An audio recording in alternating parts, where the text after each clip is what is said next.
కొన్ని వాక్యాలను మనం చూసుకున్నాం. ఆరాధన కొరకై ఈ దినం కొన్ని వాక్యాలు మనం చూద్దాం. ప్రతి ఆదివారం మనము దేవుని సన్నిధిలో ఆరాధన కొరకు ఎన్నో వాక్యాలు చూస్తూ ఉన్నాం, ఎన్నో వింటున్నాం, చదువుకుంటున్నాం, ఆరాధన కూడా చేస్తున్నాం.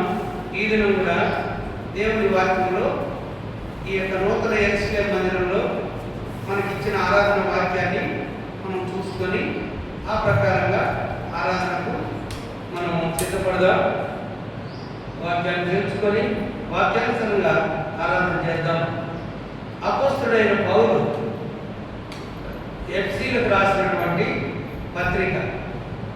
అపోస్తలుడైన పౌలు ఎఫెసీయులకు రాసినటువంటి పత్రిక 1వ అధ్యాయం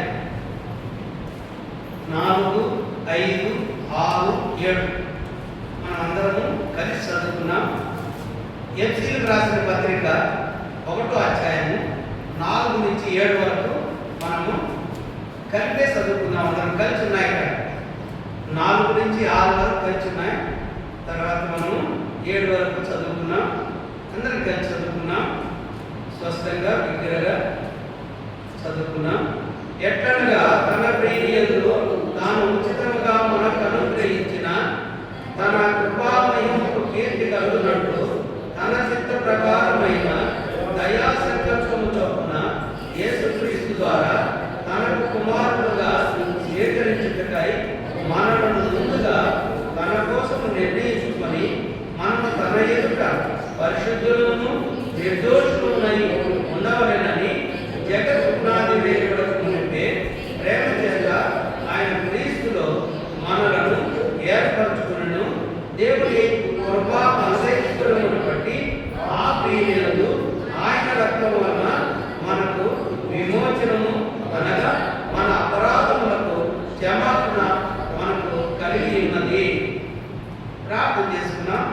దేవుని సహాయం కొరకు ప్రార్థన చేసుకున్నాం.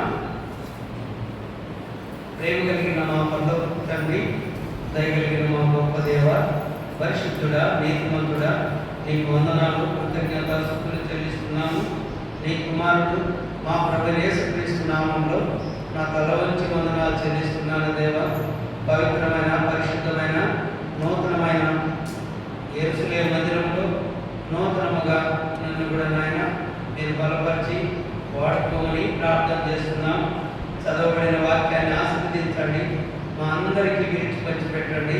నీ పరిశుద్ధాత్మను నాలో ఉంచి వచ్చిన నీ బిడ్డలకు అందరికీ విరిచి పంచిపెట్టే మహాభాగ్యం నాకు కూడా దయచేయండి తండ్రి. ఏ యోగ్యత లేని నన్ను నేను జ్ఞాపకం చేసుకొని సైతాన్ శక్తుల నుంచి నన్ను విడిపించండి.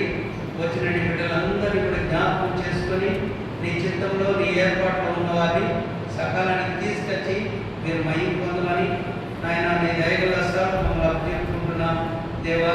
మహిమ గల సింహాసనం నుంచి పరలోకం నుంచి కొన్ని వాక్యాలు మీరు అందించి మీరే మహిమ పొందమని దేవా నా ద్వారా నీ బిడ్డలు పిలిచి పంచిపెట్టండి.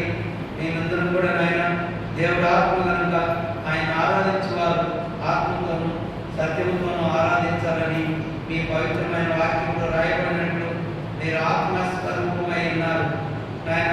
మేమందరం కూడా ఆత్మతో సత్యంతో నిన్ను ఆరాధించడానికి మమ్మల్ని అందరినీ సిద్ధపరచండి తండ్రి. నువ్వు మా దేవుడు, మేము నీ ప్రజలను, నీవు పాలించు ప్రజలను నేర్పు గొర్రెలమైన దయగల తండ్రి. మమ్మల్ని ఆ విధంగా నీ సన్నిధికి వచ్చి నిన్ను ఉత్సాహంతో గణపరిచే వారంగా మమ్మల్ని అందరినీ సిద్ధపరచమని మరొకసారి ఈ వాక్యాన్ని ఆశీర్వదించి మీరే మాకు నాకు తోడుగా ఉంటున్నాను.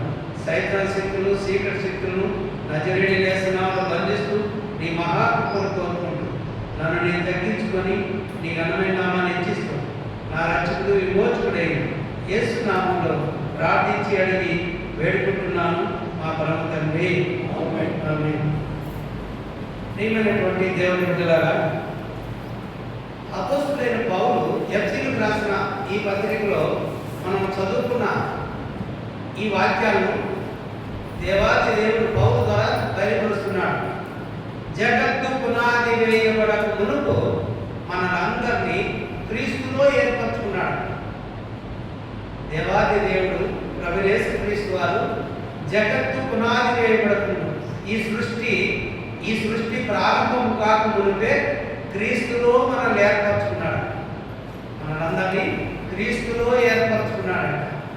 ఎందుకు ఏర్పరచుకున్నాడంటే తన ఎదుట ప్రవేశ క్రీస్తు వారి ఎదుట మనమందరము పరిశుద్ధులమై ఉండాలని, నిర్దోషమై ఉండాలని ఆ దేవాది దేవుడు ప్రేమ చేత, ఆయన మహాప్రేమ చేత క్రీస్తులో మనల్ని ఏర్పరచుకున్నాడు. ఎందుకంటే మన దేవుడు ప్రేమ స్వరూపి, ప్రేమ కలిగిన వాడు. ప్రేమ ఆయన ద్వారా వచ్చింది ఈ లోకానికి. కనుక ప్రేమ చేత క్రీస్తులో మనలందరినీ ఏర్పరచుకున్నాడు. కాబట్టి దేవుని బిడ్డలారా, అప్పుడే మనం ఉన్నామండి. ఎప్పుడు జగత్తు పునాది వేయబడక మునిపే మనం ఉన్నాము అని ఇక్కడ రాయబడుతుంది. ఎక్కడున్నామంటే క్రీస్తులో ఉన్నాము. ఆ దేవాది దేవుడిలో అప్పుడే ఉన్నాం మనం. అందుకే దేవుడు బయటపరుస్తున్నాడు ఈ వాక్యాలను. ఆ ప్రియుని యందు తాను ఉచితంగా మనకు అనుగ్రహించిన కృపా మహదేశ్వర్యములకు కీర్తి కలుగునట్లు తన చిత్త ప్రకారమైన దయా సంకల్పము చొప్పున యేసుక్రీస్తు ద్వారా కనక కుమారులుగా స్వీకరించుటకై మనల్ని ముందుగా తన కోసం నిర్ణయించుకొని కుమార్తెగా స్వీకరించుటకై ముందుగానే మనల్ని ఏర్పరచుకున్నాడంట దేవాది దేవుడు. కాబట్టి దేవుని బిడ్డలారా, ఏర్పరచుకున్నాడు, తర్వాత నిర్ణయించుకున్నాడు. ఎందుకంటే పరిశుద్ధంగాను నిర్దోషంగా ఉండవాలని. కాబట్టి దేవుని బిడ్డలారా, ప్రేమ చేత, ఆయన మహాప్రేమ చేత, తర్వాత ఇక్కడ దేవుని కృపా మహదైశ్వర్యమును బట్టి ఆ ప్రియుని యందు ఆయన రక్తం వలన మనకు విమోచనము అనగా అపరాధములకు క్షమాపణ మనకు కలిగి ఉన్నది.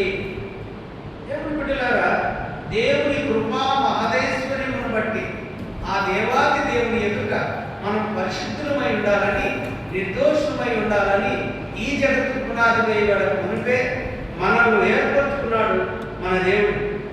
ఆయన రక్తం వల్ల మనకు విమోచనం కూడా కలుగజేస్తూ వచ్చినాడు. మన అపరాధములకు పాపములకు క్షమాపణ, తర్వాత విమోచనం ఇస్తూ వచ్చినాడు ఆయన రక్తం వల్ల. కాబట్టి దేవుని బిడ్డలారా, విమోచనము, పాప క్షమాపణ, తర్వాత ఆయన బిడ్డలుగా ఆయన రాజ్యంలో పరిశుద్ధులుగా ఉండాలని దేవుడు అంట మనల్ని ఏర్పరచుకున్నాడు. కాబట్టి దేవుని బిడ్డలారా, ఈ యొక్క వాక్యము 2016 బీహార్కు పోయినాం. చాప్రా జిల్లాలో ఒకరోజు అక్కడ నన్ను వర్తమానం చెప్తున్నాను. అక్కడ మన తెలుగు రాదు కదా, మరి నన్ను చెప్తున్నాను. అయితే తెలుగులో తర్జమా చేసే ఒక బ్రదర్ ఉన్నాడు, సురేష్. ఆయన మా దగ్గరలో చూపుకోలేడు, మ్యారేజ్ చేసుకున్నాడు. వాళ్ళంటేనే బీహార్ పోయినాం.